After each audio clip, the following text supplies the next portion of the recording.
నల్ల కలువ 37th chapter. హా, ఇది బెటర్ అని అన్ని ఫొటోస్ చూసి తనకన్నా హ్యాండ్సమ్గా ఉన్న అబ్బాయి ఫోటో సెలెక్ట్ చేస్తాడు వేద్ బాబు. హా, ఇది ఫిక్స్ చేయి అని వేద్ ఒకసారి ఆ ఫొటోస్ చూసి మళ్ళీ వేద్ వైపు చూసి ఓకే సార్, ఒక 15 minutes వెయిట్ చేయండి అని చెప్పి తన ప్రతిభని చూపెట్టాలని బహు కష్టపడి ఒక 4 ఫొటోస్ క్రియేట్ చేసి వేద్ ముందుకు టర్న్ చేస్తాడు సిస్టమ్. వాటిని చూడగానే వేద్కి చిరాకు ఆవేశం అన్నీ వస్తాయి. రేయ్, నేనేం చేయమన్నా, జస్ట్ క్లోజ్గా చేయమంటే నువ్వేం చేసావురా అని కల్లెర్ర చేస్తాడు వేద్ బాబు. సార్, ఇంత మాత్రం చేయకపోతే మీరు మార్ఫింగ్ చేసి యూజ్ ఉండదు. అందులో ఏమున్నాయి సార్? ఒకటి భుజం మీద చేయి వేశాడు, ఇంకోటి నడు మీద చేయేశాడు, ఇంకోటి హగ్, ఇంకోటి కిస్ అని ఫోటోగ్రాఫర్ ఫ్లోలో ఆపకుండా చెప్తూ పోతూ ఉంటే ఒక్కటి పీకుతాడు వేద్ బాబు. అసలు వేద్కి వైషు పక్కన ఇంకొకరు ఉండటమే నచ్చట్లేదు అంటే హగ్గు కిస్ అనేసరికి బీపీ అమాంతం పెరిగిపోతుంది బాబుకి. ఎందుకు సార్ కొట్టారు అని వాడు బిక్కమొహం వేసుకొని అడిగితే, ఫస్ట్ నువ్వు ఆ ఫొటోస్ అన్నీ డిలీట్ చేయరా అని సీరియస్గా అంటాడు. వేద్ కోపానికి భయపడి అలాగే సార్ అని డిలీట్ చేసేస్తాడు. అంతేనా, ఇంకెక్కడైనా సేవ్ చేశావా అని అనుమానంగా అడుగుతాడు.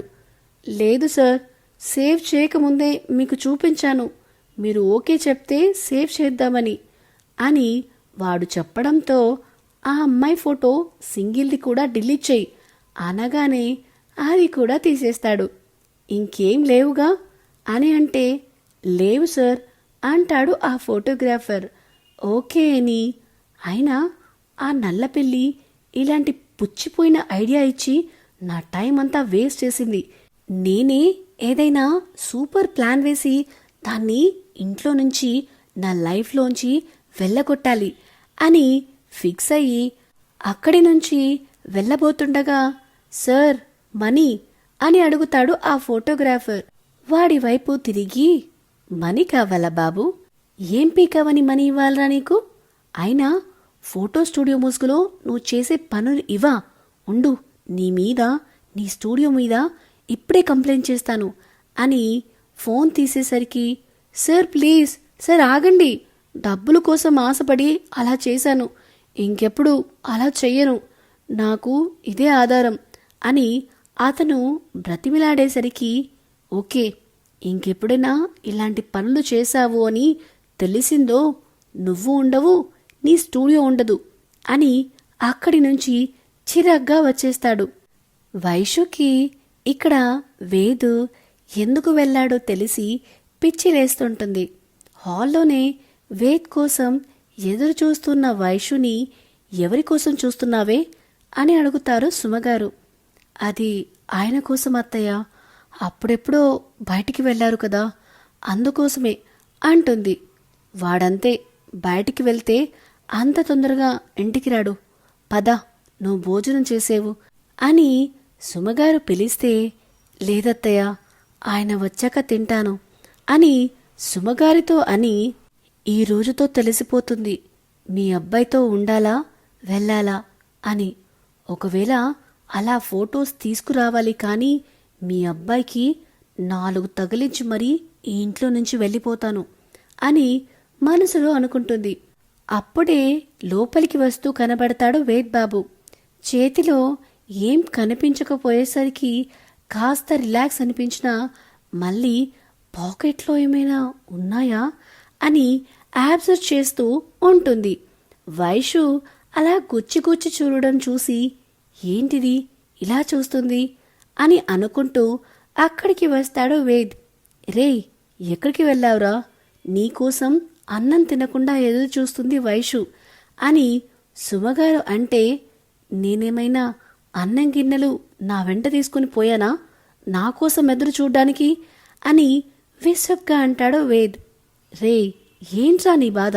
నీ పెళ్లిని మేమంతా యాక్సెప్ట్ చేశాం కదా, ఇంకా ఏంటి అని సుమగారు అడిగితే అదే నా బాధ అని మనసులో గొనుక్కొని అసలు నాకొకటి అర్థం కావట్లేదు మామ్, అసలు నేను వేరే పెళ్లి చేసుకుని మీ పరువు తీశాను అని మీ ఎవరి మొహాల్లో బాధే కనిపించట్లేదు.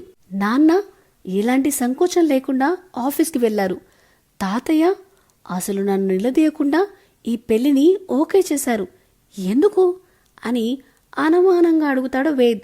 సుమగారు వైషు ఇద్దరూ ఒకరి మొహాలు ఒకరు చూసుకుని తమాయించుకుంటూ, ఇప్పుడు నువ్వు మాకు చెప్పకుండా వైషుని పెళ్లి చేసుకున్నందుకు మీ ఇద్దరిని ఇంట్లో నుంచి వెళ్ళగొడితే వేరు కాపురం పెట్టాలి అని ప్లాన్ చేస్తున్నావా అని రివర్స్ అవుతారు సుమగారు.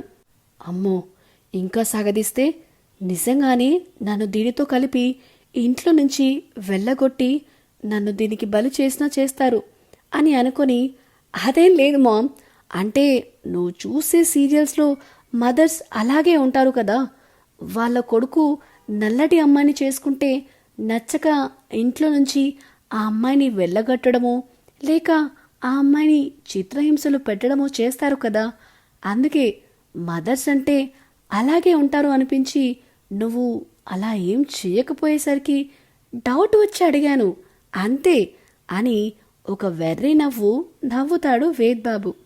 ముందు నువ్వు నాతో పాటు కూర్చొని ఆ దిక్కుమల్ల సీరియల్స్ చూడడం మానేసి రేపటి నుంచి ఆఫీస్కి వెళ్ళు అని సుమగారు కసిరి అక్కడి నుంచి వెళ్ళిపోతే వేదాసలు చూసి నవ్వు వస్తుంది వైషుకి. నవ్వుతున్న వైషుని ఉక్రోషంగా చూస్తూ డైనింగ్ టేబుల్ దగ్గర కూర్చుంటాడు. వెనకాలే వైషు కూడా వెళ్తుంది. సో ఇదేనండి నల్ల కలువ 37th చాప్టర్. పాపం ఎవ్వరికి మా వేద్ బాబు బాధ అర్థమే కావట్లేదు. ఎలా అనిపిస్తుంది మీకు ఈ స్టోరీ? ఈ వీడియో కనుక మీకు నచ్చినట్టయితే please like, share and comment చేయండి.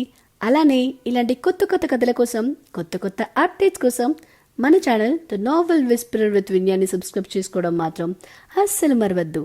Thank you. బాయ్.